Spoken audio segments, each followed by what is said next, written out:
Hello everyone, it's your Golf Pro Zach, and in lieu of a tip of the week this week, I wanted to bring you a short video from the golf shop on the World Golf Handicap System, the new handicap system that is rolling out here in less than a month. These are my 5 things you need to know about how the handicap system is changing. Number 1 is why. Why is it changing?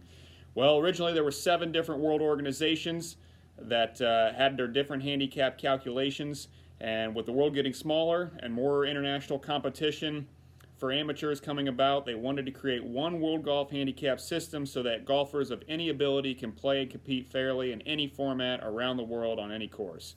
It's pretty easy to understand and implement. I hope I can bring some light to what's changing here in this video.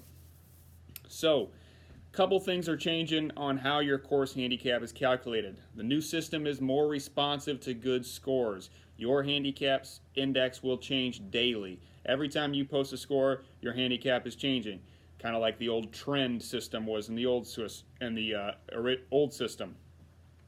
It's also a little bit different about what scores are going to be used. Under the old system, it was your average of your best 10 out of the most recent 20 scores you've posted times 96%.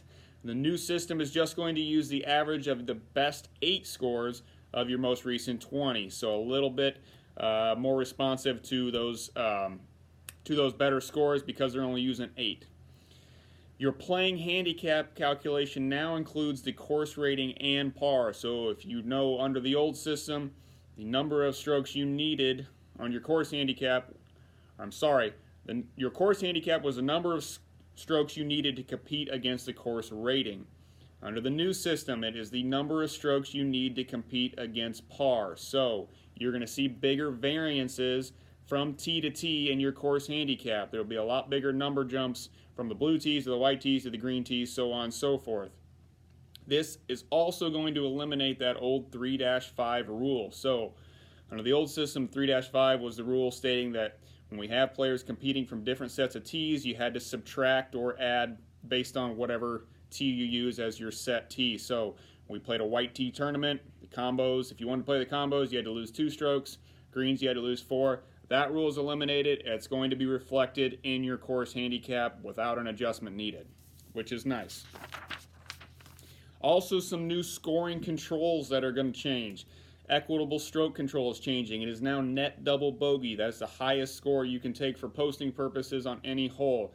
You no longer have to use that little chart that tells you based on your handicap what you can post. It's now net double bogey for anyone, anytime. Some of you have heard about this abnormal weather control. So, I'm going to do my best to explain it. The new system is going to adjust based on a playing conditions calculation. This means that if you play on a day where the wind is blowing 20 miles an hour and it's raining sideways, that you may not be able to play to your potential just based on the conditions you're playing in.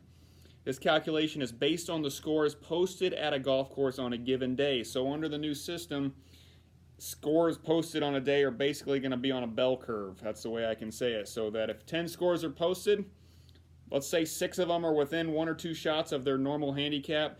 2 of them are way better than their handicap, 2 of them are way worse. Well, that's pretty average for 10 scores. But if you play on a day where it's not great weather, those may be shifted a little bit worse. So a score closer to your handicap may be a really good score. So that's the best way I can explain it, but there's going to be a playing conditions calculation that's going to take an effect of the scores posted on a day, how they rate based on normal handicap, a normal day or normal handicap scoring. I hope that makes sense. That was a lot of a word salad. But that's the best way I can explain it, is scores are based on a bell curve on the day you play. So that means there's going to be a big emphasis on posting a score on the day you played because handicaps adjust daily and because of that abnormal weather control. Moving forward, there is a new extraordinary score reduction, or ESR. This is an adjustment to a player's handicap after a very low score has been posted, and it sits on your handicap index for the next 20 rounds. If you fire a score that is 7 to 9 strokes below your handicap index, you are going to lose one point on your handicap index for the next 20 rounds. It is a -1 ESR. If you happen to go out and shoot a score that is 10 or more under your handicap index, you are going to lose 2 shots to your handicap index for the next 20 rounds. So This is going to help control those players that seem to have the ability to go way under their handicap, or happen to go way under their handicap on an extraordinary score. Two more things. A cap. There's going to be something called a cap, and it's going to be relative to your anchor point. So let's start with anchor point. Anchor point is a player's lowest index in a 12-month rolling period. So every player will have an anchor point of their lowest handicap index in the last 12 months at any period in time.